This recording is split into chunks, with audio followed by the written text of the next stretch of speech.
Umasa ako na makakita ako ng snow dito sa India, kaya naman niyaya ko ang aking Indian husband na magpunta sa Mussoorie, isang sikat na hill station dito.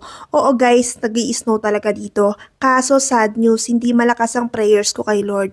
Pero to be fair naman, wala naman talagang snow forecast. Umasa lang ako sa Himala. So, kasalanan ko rin. Pero guys, hindi nyo ako masisisi kasi umabot ng -1 degrees ang temperature dito. So, ayan guys, imbes na snow content, live update content na lang muna tayo.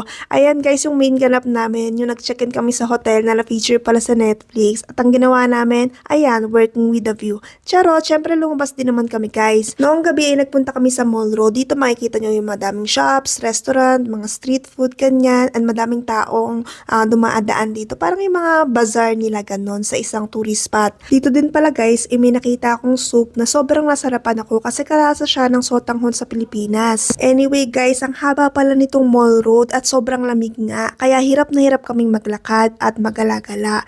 And dahil worried din si Indian husband na mahirapan kami pabalik sa hotel, paakyat kasi yun guys, nag-decide siyang mag-rent ng bike. Plano sana namin gumala-gala pa, kaso plot twist ulit guys, bawal pala ang bike sa Mall Road. I mean, may oras lang na pwedeng dumaan ganyan, and ng mga oras na yan, hindi pala pwede. So, naghanap kami ng alternate road at grabe guys, sobrang tarik nung pinuntahan namin ang alternate road.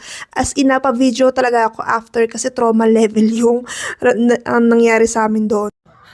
Hi guys, this is us in 1 degree Celsius after riding a bike here in Mussoorie. And the road is like this. Oh my god. I'm so happy. You should have taken video there on the road. The thing is, I cannot take the video on the road because my hands are frozen. Dahil parang nagyayelo na nga yung mga kamay namin, kumain muna kami. Dito kami nagpunta sa Kisa and sobrang disappointed si Ritesh dito kasi bistro pala yung place.